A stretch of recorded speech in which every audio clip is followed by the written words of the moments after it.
I'm sure you all know that the 2016 Summer Olympic Games are right around the corner. But did you know that the very first Olympic Games were held in Greece over 2,000 years ago? Today I'll be talking about Greece, its rich culture, and how that culture evolved from ancient traditions. Part of my family is of Greek origin, and while I've never seen Greece for myself, I've learned a lot about it and hope to visit someday soon. First, we'll talk about the background information of Greece. Next, we'll move on to the ancient and current culture there in Greece. And finally, we'll talk about their unique communication patterns. Let's begin with some general information.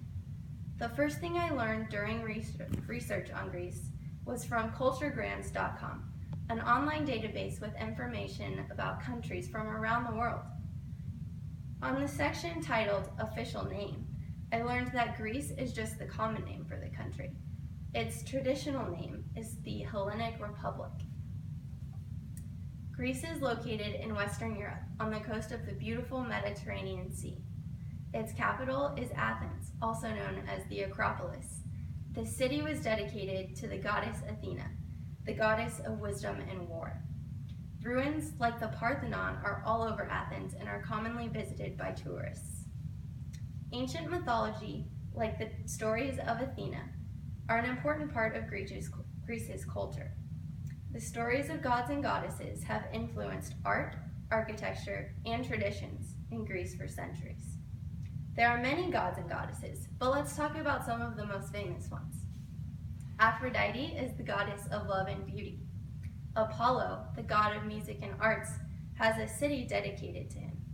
The city is Delphi, and it's the second most visited city in Greece to see architecture. Poseidon, god of the sea, is also very famous. Finally, there's Zeus, god of the sky and thunder. He's known as king of the gods. The gods influenced many works of literature and philosophy, which are revered around the world, including Western countries like the US. Another aspect widely recognized around the world is Greek cuisine. Staples include lamb, seafood, olives, and cheese. Commonly, olive oil and garlic are used to add flavor. Traditional foods are always served on the holidays, like Easter, which happens to be the most celebrated holiday in Greece. So how should you act if you show up to someone's Easter celebration? I reviewed a page on guide.culturecrossing.net, a site affiliated with Google Translate, to find some tips. There I learned some common communication patterns. In a social situation, like an Easter dinner, it's okay to show up a little late because Greek is a polychronistic culture. So when you arrive, you'll greet the host with a firm handshake. If you know them well, you can also give them a pat on the arm or a kiss on the cheek. Be sure to speak loudly and use lots of gestures and emotion. Gestures can also stand alone.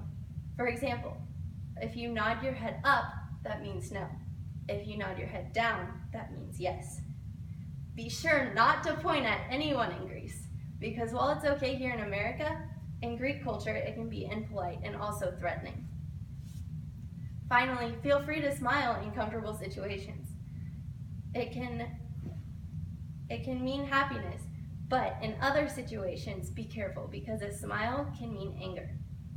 Hopefully now you feel well informed on Greek customs and culture. First, we talked about background information. Second, we talked about the influential cultural aspects of Greece. And third, we discussed some common communication practices.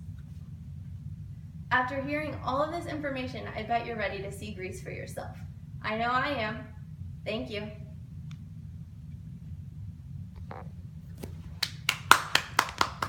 Good job.